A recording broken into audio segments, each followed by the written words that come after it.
राधे राधे। ओम नमः शिवाय। जय मातेश्वरी माता पार्वती की। आज की वीडियो में हम हरियाली तीज या जिसे हम तीज के नाम से भी जानते हैं, इस त्योहार की सुंदर सी कथा श्रवण करेंगे। हरियाली तीज का जो त्योहार है यह पूरे भारतवर्ष में बहुत ही उत्साह और उल्लास के साथ मनाया जाता है। नवविवाहिता अपने पहले सावन में अपने मायके आती है और ससुराल जो पक्ष है वह नवविवाहिता के सुंदर आभूषण, उसकी सुंदर साड़ी, हरी चूड़ियां, उसके 16 श्रृंगार और उसके बहुत ही सुंदर आभूषण और मिष्ठान पकवान आदि उसके मायके भिजवाता है। यह जो सिंधारा पर्व है यह तीज से एक दिन पहले आता है और इसी दिन नवविवाहिता के ये सारे 16 श्रृंगार की जो वस्तुएं हैं वह अपने ससुराल से वह प्राप्त करती है। यह बहुत ही चमत्कारी दिवस है भोलेनाथ और माता पार्वती से अखंड सौभाग्य प्राप्त करने का। राधे राधे। ओम नमः शिवाय। जय माता पार्वती की।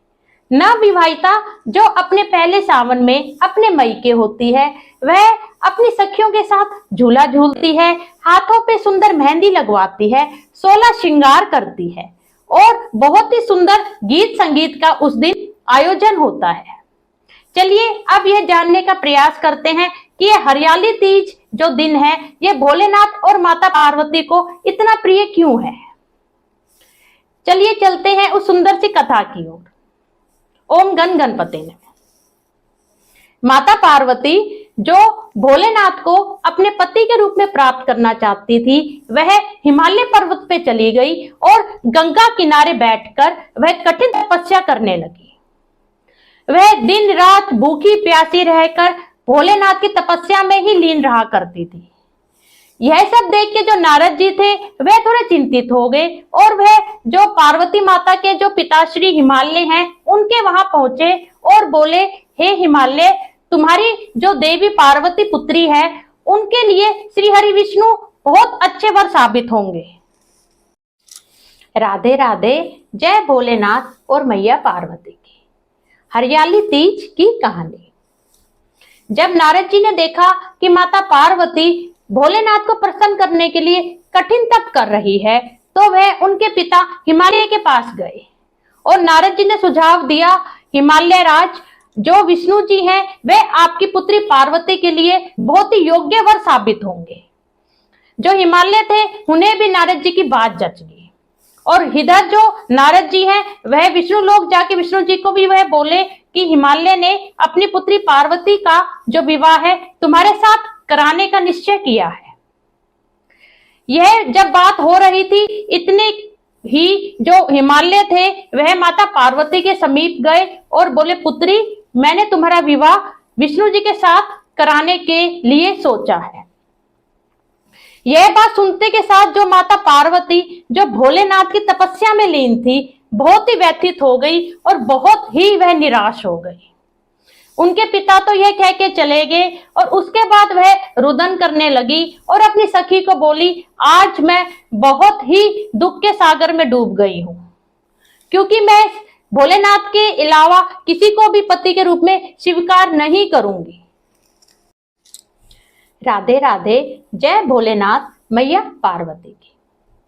मैया पार्वती ने जब अपने पिता हिमालय से यह सुना कि उन्होंने उनका विवाह विष्णु जी से कराने का मन बना लिया है तो वह बहुत व्यथित हो गई और वह दुखी होकर अपनी सखी से बोली, हे सखी, आज मैं बहुत दुखी हूं, आज तुम मेरी सहायता करो नहीं तो मैं यहीं पर प्राण त्याग दूंगी।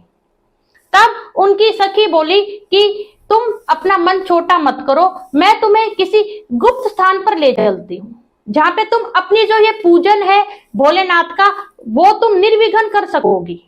और यह कहकर माता पार्वती की जो सखी है वह वहीं पर नदी के पास, गंगा नदी के पास एक गुफा के मध्य उनको ले गई और शुक्ल तृतीया के दिन माता पार्वती ने उसी गुफा में एक मिट्टी का शिवलिंग बनाया और वह भूखी प्यासी रहकर उन्होंने उस दिन उपवास किया और भोलेनाथ की पूरे दिन आराधना की और रात्रि को जागरण भी किया। उनकी इतनी पूजा देख के तृतीया के दिन भोलेनाथ अति प्रसन्न हो गए और उन्होंने उन्हें वहीं पे दर्शन देके आशीर्वाद दिया और पति के रूप में उन्होंने कहा कि मैं तुम्हें पत्नी के रूप में स्वीकार करता हूं। अगले दिन राधे राधे जय भोलेनाथ मैया पार्वती की हरतालिका तीज कथा। जब माता पार्वती की सखी उन्हें अंदर गुफा में लेके गई तो वह दिन शुक्ल श्रावण की तृतीया का था और उसी दिन माता पार्वती ने वहीं पे मिट्टी का एक शिवलिंग बनाया और उनका पूजन किया और उस दिन वह निराहार रही। उन्होंने उपवास भी किया और रात्रि को उन्होंने जागरण भी किया। जो ये तृतीया का पूजन था उससे भोलेनाथ अति प्रसन्न हो गए और उन्होंने उसी दिन माता पार्वती को दर्शन दिए और उन्हें पत्नी के रूप में स्वीकार किया।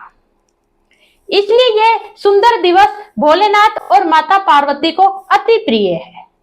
अगले दिन जब वह अपनी पूजन सामग्री नदी में प्रवाहित कर रही थी बाहर निकल के, तो उनके पिता हिमालय ने उन्हें देख लिया, परंतु तब तक वह पत्नी रूप में भोलेनाथ उन्हें स्वीकार कर चुके थे।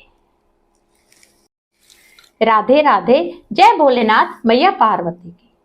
अगले दिन जब माता पार्वती नदी में अपनी पूजन सामग्री प्रवाहित कर रही थी तो हिमालय ने उन्हें देख लिया, तो वह हाथ जोड़ के बोली, हे पिताश्री, भोलेनाथ ने मेरा जो पूजन है वह स्वीकार कर लिया। यह व्रत हरतालिका के नाम से इसलिए विख्यात हुआ क्योंकि इसमें जो सखी है माता पार्वती की, उन्होंने उनका हरण किया था और उनको चुपचाप गुफा में छुपा दिया था। यह बहुत ही चमत्कारी दिवस है। इस दिन जितनी भी सुहागन या कुंवारी जो कन्याएं हैं, भोलेनाथ और माता पार्वती का पूजन अवश्य करें। माता पार्वती को 16 श्रृंगार की सामग्री अर्पित करें। उन्हें सुंदर चुन्नी, साड़ी और हरी चूड़ियां माता पार्वती को अर्पित करें। भोलेनाथ को भी सुंदर उनको माला पहनाए, उनको सुंदर पटका पहनाए और कुछ मिष्ठान आदि का भोग लगाए। भोलेनाथ ने माता पार्वती को आशीर्वाद दिया कि जैसे तुम्हारा सुहाग अचल है, वैसे ही जो भी हरतालिका तीज या हरियाली तीज का व्रत करेगा वह भी अचल सौभाग्य को प्राप्त करेगी।